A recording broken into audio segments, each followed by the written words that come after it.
أعوذ بالله من الشيطان الرجيم. بسم الله الرحمن الرحيم. وإذ قال ربك للملائكة إني جاعل في الأرض خليفة قالوا أتجعل فيها من يفسد فيها ويسفك الدماء ونحن نسبح بحمدك ونقدس لك قال إني أعلم ما لا تعلمون. آمنت بالله صدق الله العظيم. وَإِذْ قَالَ رَبُّكَ اور یاد کرو جب تمہارے رب نے کہا لِلْمَلَائِكَةِ فرشتوں سے انی جاعل میں بنانے والا ہوں فی الارض زمین میں خلیفہ اپنا نائب. قالوا تو وہ بولے اتجعل کیا تو بنائے گا فیہا اس میں من یفسد فیہا تو فساد کریں گے اس میں ویسفک الدماء اور خون ریزیاں کریں. نحن نسبح بحمدک اور ہم تیری تسبیح بیان کرنے کے لیے تیری حمد بیان کرنے کے لیے وَنُقَدِّسُ لَكَ اور تیری پاکی بیان کرنے کے لیے. قَالَ إِنِّي أَعْلَمُ تو رب تعالی نے فرمایا کہ میں وہ جانتا ہوں مَا لَا تَعْلَمُونَ جو تم نہیں جانتے. وَإِذْ قَالَ رَبُّكَ لِلْمَلَائِكَةِ اور جب تمہارے رب نے فرشتوں سے فرمایا حضرت آدم علیہ السلام اور فرشتوں کے واقعات پر ضمنی تبصرے سے پہلے ایک مرتبہ آیات کی روشنی میں واقعہ ذہن نشین کر لے. واقعے کا خلاصہ اللہ تبارک و تعالی نے حضرت آدم علیہ السلام کی تخلیق سے پہلے فرشتوں سے فرمایا کہ میں زمین میں ایک خلیفہ بنانے والا ہوں. اس پر فرشتوں نے عرض کیا اللہ عز و جل کیا تو زمین میں اس کو نائب بنائے گا جو اس میں فساد پھیلائے گا اور خون بہائے گا، حالانکہ ہم ہر وقت تیری تسبیح تحمید کرتے ہیں، یعنی تیری خلافت کے ہم مستحق ہیں. اللہ تبارک و تعالی نے فرمایا جو مجھے معلوم ہے وہ تمہیں معلوم نہیں. پھر اللہ تبارک و تعالی نے حضرت آدم علیہ السلام کی تخلیق کے بعد انہیں تمام چیزوں کے نام سکھا دیے. پھر ان چیزوں کو ان فرشتوں کے سامنے پیش کر کے فرمایا کہ اگر تم اس بات میں سچے ہو کہ تم ہی خلافت کے مستحق ہو تو ان چیزوں کے نام بتاؤ.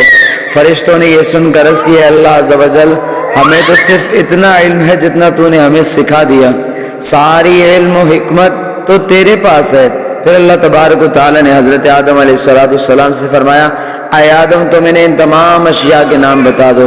جب آدم علیہ السلام نے انہیں تمام اشیاء کے نام بتا دیے تو فرمایا کہ اے فرشتوں کیا میں نے تمہیں نہ کہا تھا کہ میں آسمانوں اور زمین کی تمام چھپی چیزیں جانتا ہوں اور میں تمہاری ظاہر و پوشیدہ باتوں کو جانتا ہوں.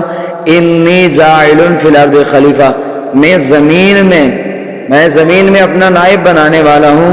خلیفہ اسے کہتے ہیں جو احکام جاری کرنے دیگر اختیارات میں اصل کا نائب ہوتا ہے. اگرچہ تمام انبیاء علیہ السلام اللہ تبارک و تعالیٰ کے خلیفے ہیں لیکن یہاں خلیفہ سے مراد حضرت آدم علیہ السلام ہے.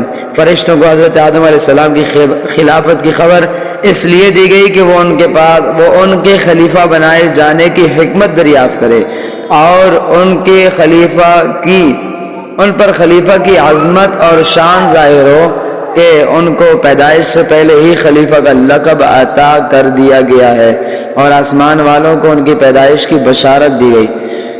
فرشتوں سے مشورے کے انداز میں کلام کرنے کا سبب یاد رہے کہ اللہ تبارک و تعالیٰ اس سے پاک ہے کہ اس کو کسی سے مشورہ کی حاجت ہو. البتہ یہاں خلیفہ بنانے کی خبر فرشتوں کو ظاہری طور پر مشورے کے انداز میں دی گئی.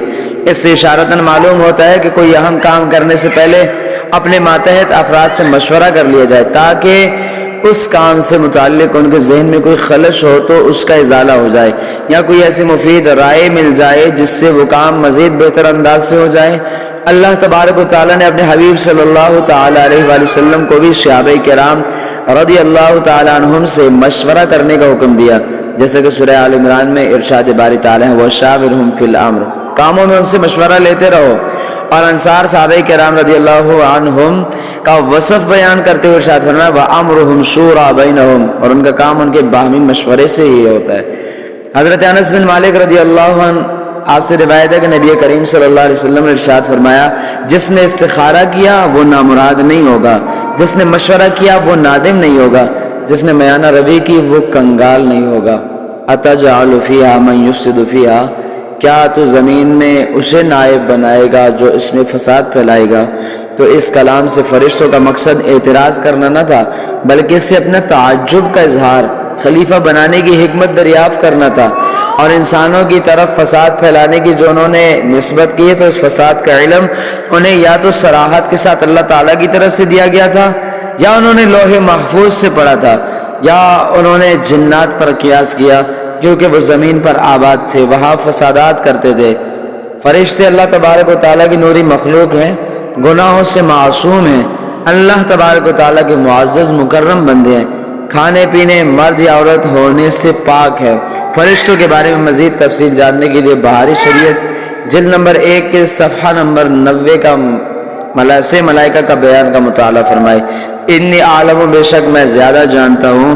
فرشتوں کے جواب میں اللہ تبارک و تعالیٰ نے فرمایا جو میں جانتا ہوں وہ تم نہیں جانتے، کیونکہ خلیفہ بنانے میں میری حکمت تم پر ظاہر نہیں۔ بات یہ ہے کہ انہی انسانوں میں انبیاء بھی ہوں گے، اولیاء بھی ہوں گے، علماء، اور یہ حضرات علمی عملی دونوں فضیلتوں کے جامع